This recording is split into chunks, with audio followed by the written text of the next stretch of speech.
ನಮಸ್ಕಾರ. ತಾಂತ್ರಿಕ ಕನ್ನಡ ದೃಶ್ಯಾವಳಿ ಮಾಲಿಕೆಗೆ ತಮಗೆ ಸ್ವಾಗತ.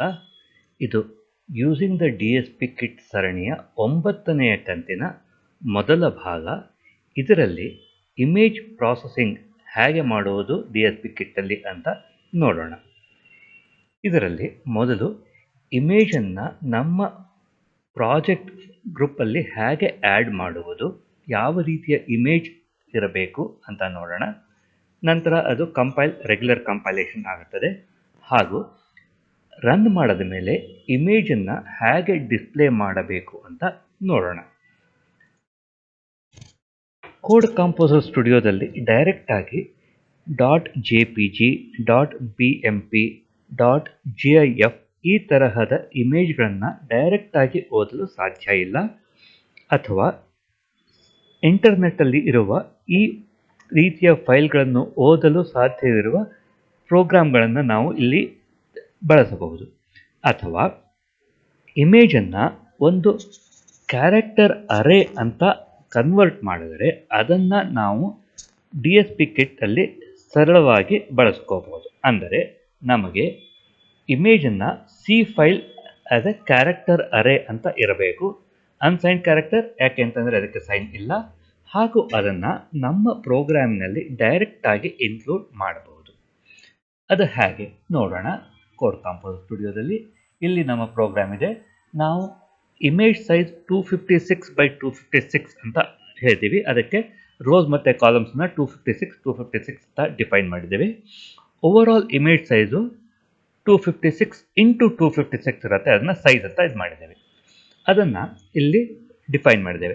ನಮ್ಮ image file is part of main ಇಲ್ಲ, ಅದು ಸಪರೇಟಾಗಿ ಫೈಲಲ್ಲಿದೆ. ಅದಕ್ಕೆ ನಾವು ಎಕ್ಸ್ಟರ್ನಲ್ ಅಂತ ಇಲ್ಲಿ ಹೇಳ್ತೇವೆ. ಹಾಗೂ ಇದು ಅನ್ಸೈನ್ಡ್ ಕ್ಯಾರೆಕ್ಟರು. IMG ಫೈಲ್ ಅನ್ನೋದು ಆ ಫೈಲಿನ ಅಥವಾ ಆ ಅರೆಯ ಲೇಬಲ್. ಅದು ಎಲ್ಲಿದೆ? ನಮ್ಮ ಪ್ರಾಜೆಕ್ಟಲ್ಲಿ ಈ OP ಫೈಲ್ ಅನ್ನೋದು ನಮ್ಮ ಇಮೇಜ್ ಫೈಲ್ ಇಲ್ಲಿ ಇದೆ. OP file unsigned character IMG file. ಈ IMG ಫೈಲ್ ಲೇಬಲ್ಲು ನಮಗೆ ಇಲ್ಲಿ ಇದೆ. ಇಲ್ಲಿ ಬ್ರ್ಯಾಕೆಟಲ್ಲಿ ನಾವು ಖಾಲಿ ಬಿಟ್ಟಿದ್ದೇವೆ. ಅಂದರೆ ಸಿಸ್ಟಮ್ಮು ಆ ಸೈಜನ್ನು ಕ್ಯಾಲ್ಕುಲೇಟ್ ಮಾಡಿ ತಗೊಳ್ಳುತ್ತದೆ. ನಾವು 128 ಇದ್ದರೆ ಆ ಸೈಜ್ ತಗೊಳುತ್ತೆ. 256 ಇದ್ದರೆ ಆ ಸೈಜ್ ತಗೊಳುತ್ತೆ. ನಾವು ಡೈರೆಕ್ಟಾಗಿ ವ್ಯಾಲ್ಯೂನು ಕೊಡಬಹುದು, ಆದರೆ ಅದು ಸರಿಯಾಗಿಲ್ಲದಿದ್ದರೆ ತೊಂದರೆ ಆಗಬಹುದು. ಅದಕ್ಕೆ ಖಾಲಿ ಬಿಟ್ಟಿದ್ದೇವೆ. ಇಲ್ಲಿ ಇರುವ ವ್ಯಾಲ್ಯೂಗಳು pixel value, location 0, location 1, location 2 and so on. So ಇದು ನಮ್ಮ ಇಮೇಜ್ ಫೈಲು. ಅದನ್ನ ನಾವು ಇಲ್ಲಿ ಇಂಪೋರ್ಟ್ ಮಾಡ್ಕೊಂಡಿದ್ದೀವಿ. ಔಟ್ಪುಟ್ಗೆ ಇನ್ನೊಂದು ಸಪ್ರೇಟ್ ಅರೇ ಕೊಟ್ಟಿದ್ದೇವೆ, ಇಮೇಜಸ್ ಅಂತ. ಅದೇ ಒರಿಜಿನಲ್ ಅರೇಲೇ ಹಾಕಬಹುದಿತ್ತು, ಆದರೆ ನಮಗೆ ಡಿಸ್ಪ್ಲೇ ಮಾಡಲು ಸುಲಭವಾಗುತ್ತದೆ ಅಂತ ಸಪ್ರೇಟ್ ಕೊಟ್ಟಿದ್ದೀವಿ. ನಮ್ಮ ಪ್ರೋಗ್ರಾಮಲ್ಲಿ I = 1 to my size ಏನು ಮಾಡ್ತೀವಿ ಅಂತಂದರೆ ನೆಗೆಟಿವ್ ಆಫ್ ದ ಇಮೇಜ್ ತಗೋತಾ ಇದ್ದೀವಿ. So negative of the image ಅಂತಂದರೆ ಇರುವ ಪಿಕ್ಸೆಲ್ ವ್ಯಾಲ್ಯೂನ 255ಇಂದ ಸಬ್ಟ್ರಾಕ್ಟ್ ಕಳೆದರೆ ನಮಗೆ ನೆಗೆಟಿವ್ ಆಫ್ ದ ಇಮೇಜ್ ಬರ್ತದೆ. ನಮಗೆ ಗೊತ್ತಿರೋ ಹಾಗೆ ಇಮೇಜ್ ಗ್ರೇ ಇಮೇಜ್ 0 ಇದ್ದರೆ ಕಪ್ಪು ಹಾಗೂ 255 ಅಥವಾ 0xFF ಹೆಕ್ಸಾಡೆಸಿಮಲ್ ಇದ್ದರೆ ಬಿಳುಪು ಹಾಗೂ ಬಿಳಿಯಾಗಿ ಇರ್ತದೆ. ಇನ್ ಬಿಟ್ವೀನ್ 0 to 255 ಗ್ರೇ ವ್ಯಾಲ್ಯೂಗಳು ಇರುತ್ತೆ. ಈಗ ಇಮೇಜ್ ವ್ಯಾಲ್ಯೂ ಪಿಕ್ಸೆಲ್ ವ್ಯಾಲ್ಯೂ 0 ಇತ್ತು ಅಂತಂದರೆ ಇಲ್ಲಿ 255 - 0 ಮಾಡಿದಾಗ 255 ಬರುತ್ತೆ. ಹಾಗೂ ಇಮೇಜ್ ವ್ಯಾಲ್ಯೂ 255 ಇತ್ತು ಅಂದರೆ 255 - 255 0 ಬರುತ್ತೆ. ಅಂದರೆ ನಮಗೆ output negative of the image ಬರುತ್ತೆ. ಅದನ್ನು ನಾವು ನೋಡೋಣ. ಇಲ್ಲಿ ನೋಡಿದ್ವಿ. ನೆಕ್ಸ್ಟ್ ಯಾವುದಾದ್ರೂ ಪಾಯಿಂಟ್ ಇದೆಯಾ? ಇಲ್ಲ. ಕಂಪೈಲ್ ಮಾಡೋಣ. ಕಂಪೈಲ್ ಈಗಾಗಲೇ ಆಗಿದೆ, ಹೀಗಾಗಿ ಅದು ಜಾಸ್ತಿ ಸಮಯ ತಗೊಳ್ಳೋದಿಲ್ಲ. ಇದನ್ನು ನಾವು ರನ್ ಮಾಡೋಣ. ಹೇಗೆ ರನ್ ಮಾಡೋದು? ರನ್ ಆಗುವುದು. ಇಲ್ಲಿ ಮುಂದಿನದಕ್ಕೆ ಹೋಗೋಣ. ಡೌನ್ಲೋಡ್ ಆಗಿದೆ. ಈಗ ಫುಲ್ ಫ್ಲೆಶ್ ರನ್ ಮಾಡಿದ್ರೆ ಇಮೇಜ್ ಇದ್ದದ್ದ ಮೆಮರಿ ಲೊಕೇಶನ್, ರ್ಯಾಮ್ ಲೊಕೇಶನ್ನು ಡಿಸ್ಟ್ರಾಯ್ ಆಗುತ್ತೆ. ನಮಗೆ ಇಮೇಜ್ ಡಿಸ್ಪ್ಲೇ ಮಾಡಲು ಸಾಧ್ಯ ಇಲ್ಲ. ಅದಕ್ಕೆ ನಾವು ಫುಲ್ ಫ್ಲೆಶ್ ರನ್ ಮಾಡಲ್ಲ. ಇಮೇಜ್ ಪ್ರಾಸೆಸಿಂಗ್ ಅಪ್ಲಿಕೇಶನ್ ಆದಮೇಲೆ ಲೈನ್ ನಂಬರ್ 13ನಲ್ಲಿ ಒಂದು ಸಾಫ್ಟ್ವೇರ್ ಬ್ರೇಕ್ ಪಾಯಿಂಟ್ ಕೊಟ್ಟಿದ್ದೇವೆ. ಸಾಫ್ಟ್ವೇರ್ ಬ್ರೇಕ್ ಪಾಯಿಂಟಲ್ಲಿ ಕೊಟ್ಟಿದ್ದೇವೆ ಅಂದರೆ ಇಲ್ಲಿಗೆ ಬಂದು ನಮ್ಮ ಕೋಡ್ ನಿಂತ್ಕೊಳ್ಳುತ್ತೆ, ಇಲ್ಲಿಂದ ಮುಂದೆ ಹೋಗಲ್ಲ. ನಮ್ಮ ಪ್ರೋಗ್ರಾಮ್ ಎಕ್ಸಿಟ್ ಆಗದೇ ಇದ್ದರಿಂದ ಮೆಮರಿ ಇಂಟ್ಯಾಕ್ಟ್ ಇರುತ್ತೆ. ಆ ಮೆಮರಿಯನ್ನು ನಾವು ಡಿಸ್ಪ್ಲೇ ಆಗಿ ಬಳಸಬಹುದು. ಸೊ ರನ್ ಮಾಡೋಣ. ಇಲ್ಲಿ ಬಂದು ನಿಂತಿದೆ. ಈಗ ಇಮೇಜ್ ನೋಡಲು ಏನು ಮಾಡಬೇಕು? ಟೂಲ್ಸ್ಗೆ ಹೋಗಿ ಇಮೇಜ್ ಅನಲೈಸರ್ ಕೊಡಬೇಕು. ನೋಡೋಣ, ಇಲ್ಲಿ ಟೂಲ್ಸ್, ಇಮೇಜ್ ಅನಲೈಸರ್ ಕೊಟ್ಟರೆ ಈ 2 ಟ್ಯಾಬ್ಗಳು ಬರುತ್ತೆ. ಈಗ ನಮಗೆ ಈ ಹಿಂದೆ ಕೊಟ್ಟಿದ್ದರಿಂದ ಈ ಟ್ಯಾಬ್ಗಳು ಇಲ್ಲೇ ಇದೆ. ಇಲ್ಲದಿದ್ದರೆ ಈ ಟ್ಯಾಬ್ಗಳನ್ನ ಕೊಡಬೇಕು. ಇಲ್ಲಿ ನಮಗೆ RGB ಫಾರ್ಮ್ಯಾಟಲ್ಲಿ ಇರೋದ್ರಿಂದ RGB ಈ ವ್ಯಾಲ್ಯೂಗಳನ್ನು ನಾವು ಎಂಟರ್ ಮಾಡಬೇಕು. ಯಾವ ವ್ಯಾಲ್ಯೂ ಇಲ್ಲಿ ಕೊಟ್ಟಿದ್ದೇವೆ, ಯಾವ ವ್ಯಾಲ್ಯೂ ಏನು ಅಂತಂದು. ಇದು ಗ್ರೇ ಸ್ಕೇಲ್ ಇಮೇಜ್ಗೆ, ಕಲರ್ ಇಮೇಜ್ಗೆ ಅದರ ತಕ್ಕಗೆ ವ್ಯತ್ಯಾಸ ಆಗುತ್ತೆ. ನಮ್ಮ image size 256 rose, 256 column, so 256 ಕೊಡಬಹುದು. ಪಿಕ್ಸೆಲ್ ಸ್ಪ್ರೈಟ್ಸ್ 1 ಇರಬೇಕು, ಹೌದಾ? ಪಿಕ್ಸೆಲ್ ಸ್ಪ್ರೈಟ್ಸ್ 1, ಹೌದು 1. Pixel Sprite 1.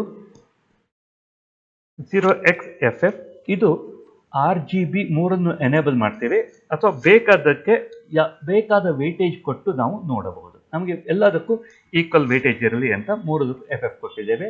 ಆಲ್ಫಾ ಮಾರ್ಕ್ಸ್ ಬೇಡ. Number of lines, pixel value 256.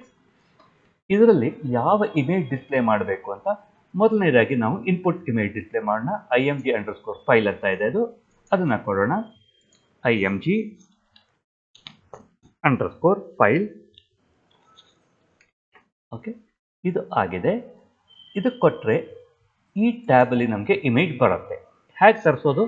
ಈಗ ರೈಟ್ ಕ್ಲಿಕ್ ಮಾಡಿ ರಿಫ್ರೆಶ್ ಅಂತ ಕೊಟ್ಟರೆ ಆ ಇಮೇಜನ್ನು ಮೆಮರಿಯಿಂದ ಲೋಡ್ ಮಾಡಿ ಡಿಸ್ಪ್ಲೇ ಮಾಡುತ್ತೆ. ಇದು ನಮ್ಮ ಒರಿಜಿನಲ್ ಕ್ಯಾಮ್ರಾಮ್ಯಾನ್ ಇಮೇಜ್.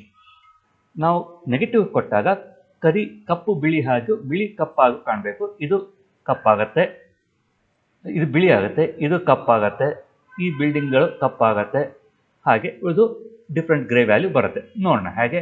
ಔಟ್ಪುಟ್ ಎಲ್ಲಿದೆ?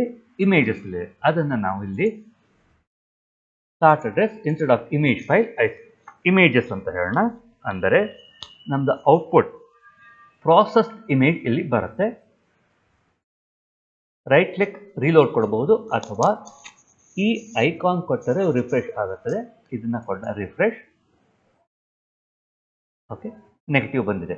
ಇದು ಕಪ್ಪಿತ್ತು ಬಿಳಿ ಆಗಿದೆ, ಇದು ಬಿಳಿ ಇದ್ದದ್ದು ಕಪ್ಪಾಗಿದೆ. So negative of the image ನಮಗೆ ಬಂದಿದೆ. ಈ ರೀತಿ ನಾವು ಇಮೇಜ್ ಪ್ರಾಸೆಸಿಂಗ್ ನಮ್ಮ DSP ಕಿಟ್ ಬಳಸಿ ಇಮೇಜ್ ಪ್ರಾಸೆಸಿಂಗ್ ಮಾಡಬಹುದು. ಆದರೆ ಇಮೇಜ್ ಪ್ರಾಸೆಸಿಂಗಿಗೆ ಕನ್ವಲ್ಯೂಷನ್ನು, ಫಿಲ್ಟರಿಂಗು, ಟ್ರಾನ್ಸ್ಫಾರ್ಮೇಷನ್ ಆ ಥರದ್ದು ಬೇಕು. ಅದಕ್ಕೆ ನಾವೇ ಫೈಲ್ ಪ್ರೋಗ್ರಾಮ್ಗಳನ್ನು ಬರೆಯಬಹುದು, ಅಥವಾ TIನವರು ಕೊಟ್ಟ ಟೂಲ್ ಬಾಕ್ಸ್ ಲೈಬ್ರರೀಸ್ಗಳನ್ನು ಸಹ ಬಳಸಬಹುದು. ಮುಂದಿನ ಭಾಗದಲ್ಲಿ ಆ ಲೈಬ್ರರಿಗಳನ್ನು ಬಳಸಿ ಹೇಗೆ ಇಮೇಜ್ ಪ್ರಾಸೆಸಿಂಗ್ ಮಾಡೋದು ಒಂದು ಎಕ್ಸಾಂಪಲನ್ನು ನೋಡೋಣ. ಇಂದಿನ ಈ ಕಂತಿನಲ್ಲಿ ಭಾಗದಲ್ಲಿ ಇಮೇಜನ್ನು ಹೇಗೆ ನಮ್ಮ ಪ್ರಾಜೆಕ್ಟ್ನಲ್ಲಿ ಆ್ಯಡ್ ಮಾಡುವುದು, ನಂತರ ಇಮೇಜ್ ಪ್ರಾಸೆಸಿಂಗ್ ಮಾಡಲು ಹೇಗೆ ಕೋಡ್ ಬರೆಯೋದು, ಹಾಗೂ ಆ ಇಮೇಜನ್ನು ಹೇಗೆ ಡಿಸ್ಪ್ಲೇ ಮಾಡುವುದು ಅಂತ ನೋಡಿದ್ವಿ. ಮುಂದಿನ ಕಂತಿನಲ್ಲಿ ನಾವು ಲೈಬ್ರರಿ ಫಂಕ್ಷನ್ಗಳನ್ನ ಬಳಸೋದನ್ನ ನೋಡೋಣ. ಧನ್ಯವಾದಗಳು.